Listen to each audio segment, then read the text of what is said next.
Welcome to Epiphanies, Jesus Revealed in Our Lives. I'm Pastor John Paulson. With me today is Rebel Hurd, pastor of Church on the Street in Sioux Falls. I want to ask you, Rebel, to describe your congregation. Sure.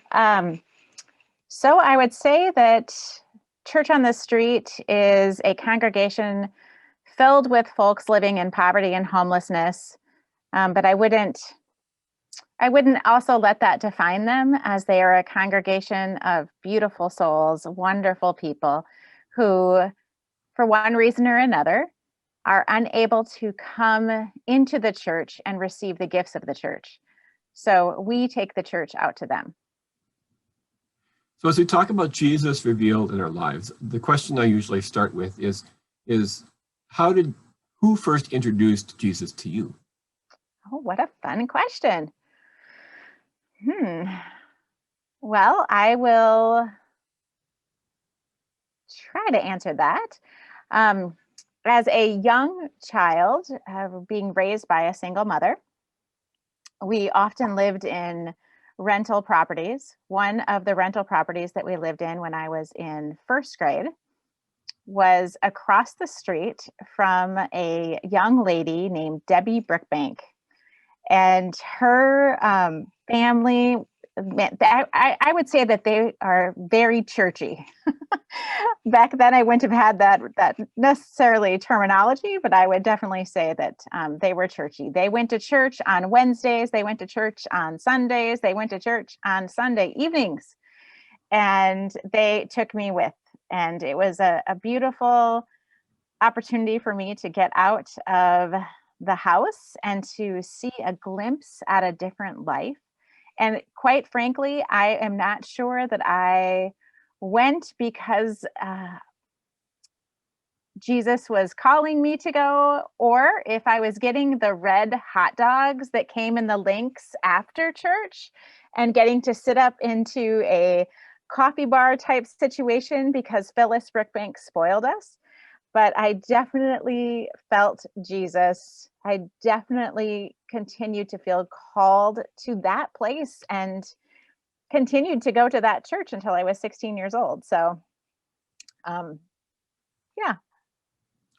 In what ways then has Jesus showed up in your life in the time since? Oh, wow. That's another good one. Well, I said I continued to go to that church till I was 16, and I guess I'm going to expand on that just a little bit, in that I am one of three kids, and it turned out that my mother was moving a lot when I was born, and I was not baptized. And so I really felt like Jesus was showing up in my life at around that 14, 15 years of age, really pushing me and making me question why I was not a baptized child of God. I did not understand. This happens when you're a baby. And in this particular church, actually they baptized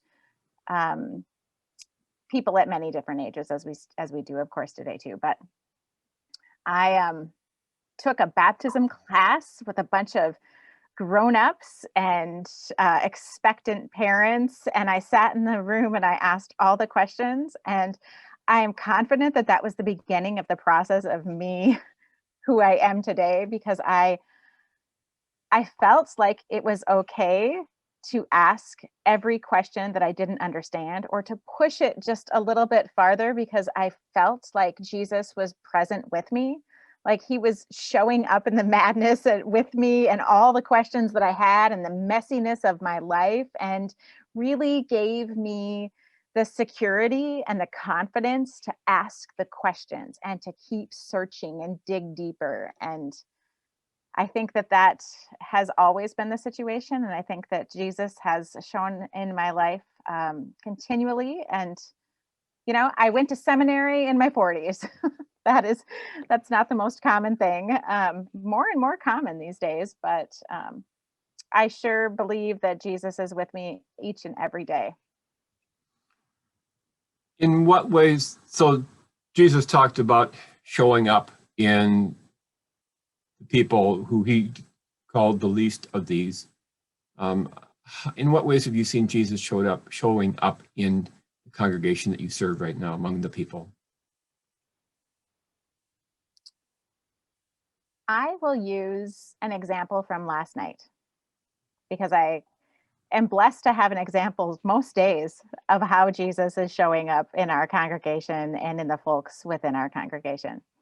Last night was the South Dakota point in time count, which means that throughout the state of South Dakota, the Hurd department requests that folks living in homelessness are counted, primarily for funding, but also to be able to have statistics for folks like me when I talk with folks like you, and for many, many various funding reasons and providing services to folks. So as I was leaving, it was quite late. We did the count from 6:30 to 10. And as I was leaving downtown, I saw a couple who were walking down the street. I knew them by name. It's pitch black. I pull over and say, "What are you two doing? Where are you going?" And they explain to me that they're heading over to her sister's. And I say, "It's 11 degrees, get in." So they get in my car and we start driving across town. And I know this gal very well. The person that she's with, I know him, but I wouldn't say that I know him super well or know his full story. But she explains to me, number one, they're so hungry. And I say, well, there's a Taco Bell. Let's just go through the drive-through. So we got some food. Oftentimes people are just so hungry that they can't even have a conversation because all they can think about is how hungry they are. And so once their bellies were full, we're driving down the road to her sister's. And this gentleman says, "I know you pray for a lot of people. Has anyone prayed for you today?" And I was taken aback just a bit. And I said, "No, actually, no one has prayed for me today." And he says, "Well, can I do that? Because I feel like I'm supposed to do that right now." And I say, "Okay." So he prayed for me and the ministry of Church on the Street and each person I would encounter.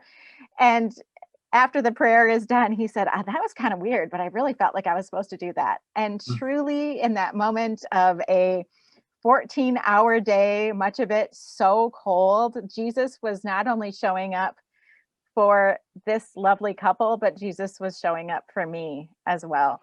And I see this countless times where people are really feeling like they are the last, the lost, and the least, and they feel like nothing can go right.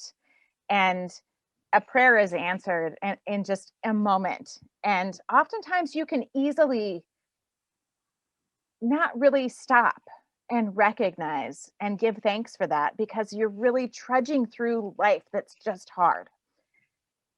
But sometimes people recognize it and name it and actually be the face of Christ and offer the prayer. And it's beautiful. Can't think of a better way to end our conversation. Oh, also, I need to celebrate. I said I was going to celebrate the fact that you're going to be ordained as a pastor this coming weekend. You served there as a student the past, 2 years? I have been serving Church on the Street for 6 years. Why? Okay. I did a year internship over at St. John American Lutheran. So it feels like a little bit longer than most people think it is. Mm-hmm. But I'm very excited. It's pretty neat that we get to publicly acknowledge this call that I have received to serve as pastor of Church on the Street, and recognizing that this congregation deserves to have a pastor called as any other congregation does. And so it's special, it's exciting, but it's not just about me. It's this beautiful witness of what we can be as we serve our neighbors out on the streets, out in a world that's tough. And I'm really blessed to get to do this. We're blessed to have you among us. And thank you, Rebel. Tune in next week for more Epiphanies, Jesus revealed among us. See you again.